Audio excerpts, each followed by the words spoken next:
Hello, and welcome to my class of tips and tricks for creating Japanese dolls using the Kimekomi technique. First, let me tell you a little bit about Kimekomi. A base doll, usually made of wood or compacted sawdust like this one, has grooves cut in it to delineate where the seams and edges of the clothing should be. Fine cloth is then applied to the surface of the doll using traditional methods and materials, resulting in a quilted effect, as you can see on this doll right here. You can also see that the discrete areas tend to be areas of different fabric, like on the sleeves and on the sleeve linings and on the kimono itself. Kimekomi is the name of the technique used to create these dolls. It was developed by monks at the Kamigano Shrine near Kyoto, Japan in the mid-18th century. The original Kimekomi dolls were made of carved willow with random scraps of cloth pressed into the carving lines. If you look at an auction site like eBay or even a gallery of Japanese dolls, you'll see the occasional Kimekomi doll from the turn of the last century. Their eyes are usually painted. Their hair is part of their head, unlike this one, which has synthetic hair. And the designs are painted on their clothing instead of being part of the weave, as it is in modern dolls, as you can see with this one right here. While dolls in the past were made of wood, and wood is not that much harder to work with than what they're made with currently, which is composition. They're currently made of composition, or polystyrene now. Wood is actually, as I said, not that much harder to work with, and if you know somebody who carves, you can get them to carve you a base and then buy material on eBay to make your own custom Kimekomi dolls. You can also use the Kimekomi technique on a variety of different objects, so it is kind of a useful technique to learn. Wood is actually, composition is what they're made out of today because it's probably easier to mold and mass produce.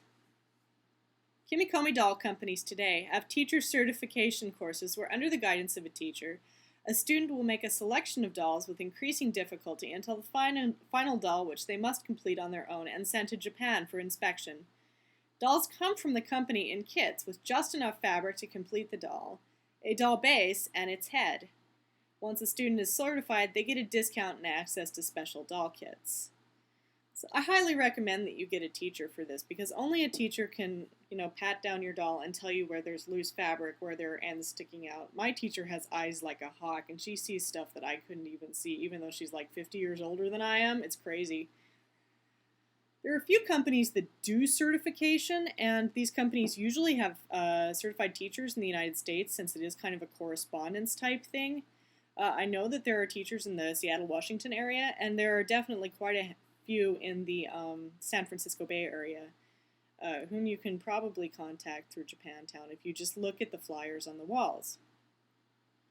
The two companies that I can think of that provide certification are the Mataro Doll Company, which is a Kyoto company that does just Kimekomi dolls, and you can check out their website, and the Kyugetsu Doll Company, which is a Tokyo company, and it has a long history of making dolls for export, such as a lot of the geisha dolls that you see soldiers bringing back from World War II are Kyugetsu dolls. This doll right here is a Mataro doll, and you can tell them because they usually have very fine fabrics, very high thread count in the fabrics. They also tend to be an order of magnitude more expensive than Kyugetsu dolls and just about any other doll kits out there. So if I were you, I'd probably stick to the less expensive ones, especially when you're starting. There are relatively few people outside of Japan who are certified teachers. I'm not one of them. So, but I do feel like I am qualified to give you some tips and tricks that I've learned that have made my life a lot easier on my way to certification. I won't be making a certification doll with you since I don't want to face down some Japanese company's legal department when I don't know Japanese.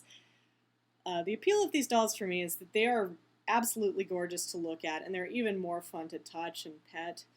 Their fabric is absolutely rigid. It's pulled so tight that there are no bubbles or loose pieces, and the surfaces are sanded down so very smooth that they're just a pleasure to touch and also a pleasure to display. In the next episode, I'll show you some common Kimekomi materials, and then we'll get started polishing the base and readying the base to be assembled with the head and arms. Thank you very much. Bye-bye.